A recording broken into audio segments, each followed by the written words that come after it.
Japan एक ऐसा देश जिसे आने वाली दुनिया का उगता सूरज माना जाता है।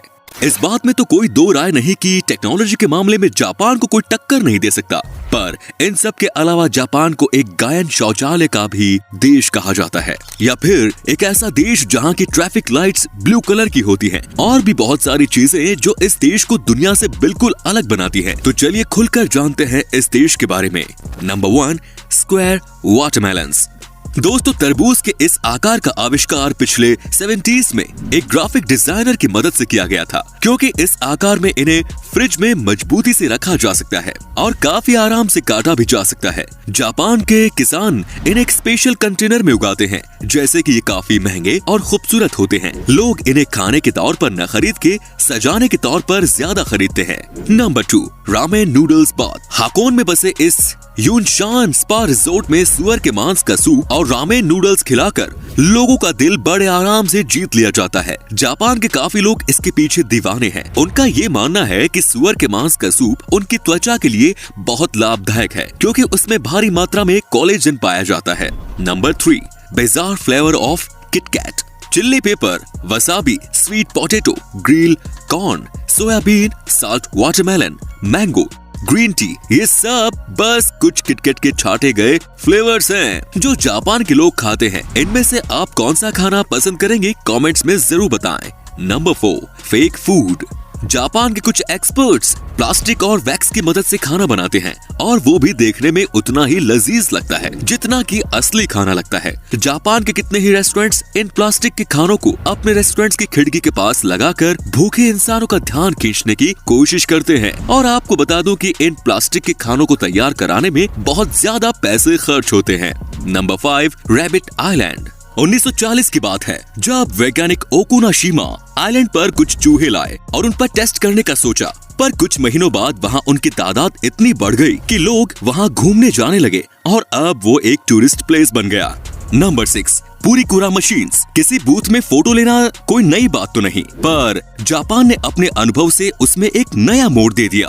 उनके फोटो बूथ को पुरीकुरा नाम से जाना जाता है, जो आपको वही उसी वक्त उन फोटोज को एडिट करने की अनुमति भी देता है, और आप उससे अपने फोटो में स्टिकर्स ऐड कर सकते हैं, कुछ लिख सकते हैं, और इन सब के बाद बड़े आसानी से उन फोटोज को अपने सेल फोन में भेज सकते हैं। Number 7, people pushers. Metro station हो या ट्रेन स्टेशन, जापान में काम के घंटों में वहाँ आपकी सोच से भी ज्यादा भीड़ रहती है, और इसी सब के चलते स्टेशन स्टाफ और पार्ट टाइम मेंबर को ये ड्यूटी रोज निभानी होती है कि ट्रेन में जितने पैसेंजर्स हो सके उतने भर सके, जब तक कि दरवाजे बंद न हो सके। Number 8, umbrella parking lot. आम देशों में हम किसी बिल्डिंग में जाने से पहले अपनी कार या बाइक को पार्क करके अंदर चले जाते हैं, पर जापान में अगर आपको किसी बिल्डिंग में जाना हो तो कार्स और बाइक्स को पार्क करने के साथ साथ अम्ब्रेला भी पार्क करना पड़ता है, और आपका अम्ब्रेला वहाँ से कोई नहीं ले जा सकता। अम्ब्रेला पार्क करने के पीछे मकसद ये है कि आप बिल्डिंग को पानी करने से बचा सकते हैं अगर आपका अम्ब्रेला पानी से तर हो।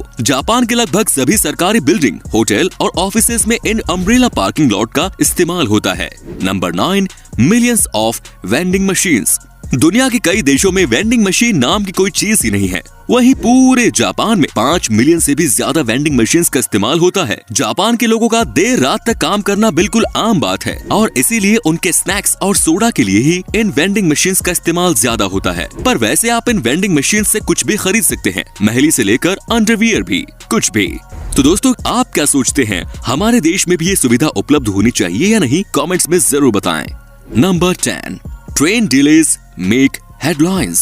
समय की पाबंदी और अनुशासन का जापान में बड़ा महत्व है, और ट्रेन स्टेशन इस चीज से बचने के लिए कुछ भी कर सकते हैं। दोस्तों, अगर ट्रेन 5 मिनट भी लेट हो जाए तो रेलवे कंपनी को एक उनके वर्कर्स और पैसेंजर्स के लिए डिले सर्टिफिकेट देना पड़ता है, जिन्होंने उनकी वजह से शायद कोई इम्पोर्टेंट मीटिंग मिस कर दी हो। और अगर ट्रेन किसी वजह से 1 घंटे से ज्यादा लेट हो जाए तो रेलवे कंपनी को न्यूज़पेपर में एक माफीनामा देना पड़ता है। Number 11, silent karaoke. कोन के आकार का बना ये माइक्रोफोन एक अलग तरह का माइक्रोफोन है। इसे वहाँ के लोग अपने मुंह के ऊपर लगा के रखते हैं। इसकी मदद से वो अपनी भुनभुनाहट को दूसरों तक नहीं ले जाने देते। अक्सर जापान में इस गैजेट का इस्तेमाल ज्यादातर वो लोग करते हैं जो अपने अगल बगल के लोगों को परेशान नहीं करना चाहते, या फिर वो लोग जिन्हें पब्लिक प्लेस में खुद में गाना गाने में शर्म आती है। Number 12, polite slurping. वैसे तो दुनिया में कितने ही देशों में झुकने को अच्छा नहीं माना जाता, पर जापान में झुकने से ही किसी खाने की प्रशंसा मानी जाती है। अगर नूडल्स खाते वक्त आप झुके नहीं तो उस रेस्टोरेंट का शेफ ये समझेगा कि आपको उसका नूडल पसंद नहीं आया। Number 13, face napkins. ये तो आप जानते ही होंगे कि जब कभी भी हम बर्गर खाते हैं तो हमारे मुंह पे केचप लग ही जाता है, चाहे हम कितना ही आराम से क्यों न खाएं। पर वहाँ के एक रेस्टोरेंट के मालिक ने इसका इलाज ढूंढ लिया है। वो रेस्टोरेंट में आने वाले मेहमानों का चेहरा एक अलग तरह की नैपकिन से कवर कर देते हैं, जिससे कि उनके बर्गर खाने से उनका चेहरा गंदा नहीं होता, पर हाँ दोस्तों, देखने में थोड़ा अजीब जरूर लगता है। Number 14, water saving sticks. Japan में इन बेसिन्स को बिल्कुल टॉयलेट्स के बगल में लगाया जाता है, और ऐसा इसलिए क्योंकि टॉयलेट के तुरंत बाद पहले आप अपने हाथ धो लें और फिर वही पानी आप फ्लश के लिए इस्तेमाल कर सकें। तो इसी तरीके से आप एक ही पानी से 2 काम कर सकते हैं। नंबर 15, स्ट्रेंज मायो। दोस्तों, जापान में मेयो की कोई खास रेसिपी नहीं है। वहाँ पे लोग इसका इस्तेमाल सैंडविच, सलाद या मीट पे नहीं करते, बल्कि वो इसका इस्तेमाल आइसक्रीम्स और पेन केक्स के ऊपर करते हैं। अजीब है पर सच है दोस्तों। Number 16, naps at work. Japan में अगर किसी इंसान को झपकी लेते हुए पाया गया तो उसको मेहनत से काम करने की निशानी माना जाता है, और इसीलिए वहाँ झपकी लेने को बिल्कुल गलत नहीं माना जाता। पर अगर हमारे देश में ऐसा कर दिया जाए तो उसे तो काम से निकाल देंगे, है कि नहीं दोस्तों। Number 17, world's shortest escalator. Kawasaki शहर के मोर्स डिपार्टमेंट स्टोर में आपको दुनिया का सबसे छोटा एस्केलेटर देखने को मिल जाएगा। इस एस्केलेटर में बस 5 सीढ़ियां हैं और सिर्फ 33 इंच लंबी। ये तो है जापान के लोग टेक्नोलॉजी का भरपूर इस्तेमाल करते हैं। Number 18, doll village. जापान के इस गांव नगरो की आबादी 300 लोगों की हुआ करती थी, पर इस गांव में अब 40 के आसपास ही लोग रहते हैं। एक लोकल आर्टिस्ट सुकीमी आयनो ने इंसानों के आकार की गुड़िया बनाई, जिनमें से कई सारे वहाँ के लोगों की तरह लगती थी, और उन्हें वहाँ ऐसे रखा जाता था जैसे वो कोई काम कर रहे हो, जैसे कि उन्हें गांव के स्कूल में किसी क्लासरूम में बैठा दिया जाता है, जो कि शायद अब कुछ दिनों पहले बंद कर दिया गया है।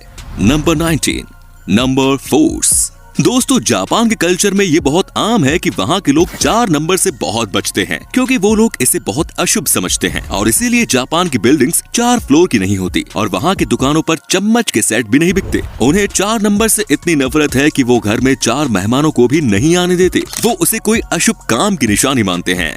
Number 20, blue traffic light. Japan के सड़कों पर हरे कलर की लाइट की जगह नीले रंग की लाइट का इस्तेमाल होता है, और इसके पीछे का राज इनके नाम में ही छुपा है। इतिहास में ग्रीन और ब्लू को एक ही नाम ब्लू से जाना जाता था। जब जापान में पहली बार ट्रैफिक लाइट्स का इस्तेमाल किया गया था तो वो हरे कलर के ही लाइट्स का इस्तेमाल करते थे, पर जब उन्होंने सच जाना तो उन्होंने ग्रीन की जगह नीली लाइट्स का इस्तेमाल करने का इरादा बना लिया।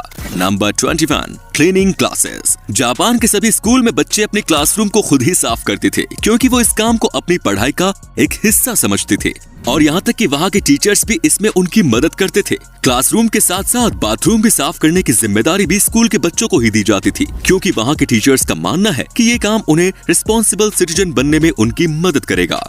Number 22, footpath train. सुडोई टूरिस्ट ट्रेन जापान की एक ऐसी ट्रेन है जिसमें ऐसा नजारा देखने को मिलता है जो आप सोच भी नहीं सकते। इस ट्रेन में फुटपाथ की सुविधा भी पाई जाती है। खुशबूदार सरों के पेड़ की मदद से बनाए गए, और इसमें हल्के गर्म पानी का इस्तेमाल किया जाता है, जो कि पैसेंजर्स को काफी आराम देता है। Number 23, futuristic toilet. जापान के टॉयलेट्स आम टॉयलेट्स की तरह बिल्कुल नहीं होते। ये बहुत ही अच्छी तकनीक से बनाए गए हैं। इन टॉयलेट्स को इस्तेमाल करने से पहले आपको पता होना चाहिए कि आखिर इसमें मौजूद इन बटन्स का मतलब क्या है। इसमें कई अलग तरह के ऑप्शंस पाए जाते हैं, जैसे कि अगर आप चाहे तो टॉयलेट सीट को अपने मुताबिक गर्म कर सकते हैं, आप चाहे तो गर्म पानी स्प्रे कर सकते हैं, और चाहे तो आप गाने भी बजा सकते हैं। दोस्तों, जापान के इस टेक्नोलॉजी के लिए एक लाइक तो बनता ही है। Number 24, crazy flavour ice cream. Japan के लोग खाने के अजीब अजीब जोड़े बनाते हैं और उसे बड़े चाव से खाते हैं। उसी में से एक है ये आइसक्रीम फ्लेवर। आइसक्रीम फ्लेवर के नाम पर जापान के लोग घोड़े का मांस, कैक्टस, चारकोल, लहसुन का इस्तेमाल करते हैं, और ये सब इनके लिए कोई हैरत की बात नहीं। Number 25, space saving parking lot. दोस्तों, जापान लोगों से भरा हुआ देश है। वहाँ के लोग पार्किंग लॉट्स के नाम पर जगह की बर्बादी बिल्कुल नहीं करते। जैसा कि आप स्क्रीन पर देख पा रहे होंगे किस तरह वहाँ के लोग मल्टी लेवल गैराज का इस्तेमाल करते हैं। Number 26, robot run hotel. Nagasaki के एक होटल में रोबोट वहाँ के स्टाफ का एक बहुत बड़ा हिस्सा है। उन्हें हैन्ना के नाम से जाना जाता है, जिसका सीधा मतलब है स्ट्रेंज। इंसानों की तरह दिखने वाले ये रोबोट हर वो काम करते हैं जो एक इंसान करता है, जैसे कि गेस्ट से मिलना, लगेज उठाना, कॉफी बनाना, रूम्स को साफ करना और भी बहुत कुछ। और तो और वो बात करते वक्त मुस्कुराते भी हैं, पर उनके अगल बगल वहाँ के स्टाफ मौजूद रहती हैं इसकी देखरेख में कि आखिर वो ठीक तरीके से काम कर रहे हैं या नहीं। Number 27, cafe companion. किसी कैफे में अकेले बैठकर कॉफी या खाना खाना हो तो बहुत लोगों के लिए आम बात होगी, पर जापान में ऐसा कुछ नहीं है। यहाँ पे आपके सामने बड़े बड़े कार्टून्स बिल्कुल आपके सामने बैठे होंगे, जिससे कि आपको अकेलापन बिल्कुल महसूस नहीं होगा। तो दोस्तों आज के लिए बस इतना ही। अगर इस वीडियो से आपने कुछ नया सीखा तो वीडियो को लाइक करना बिल्कुल ना भूलें और इसी तरह की वीडियोस का मजा उठाने के लिए चैनल को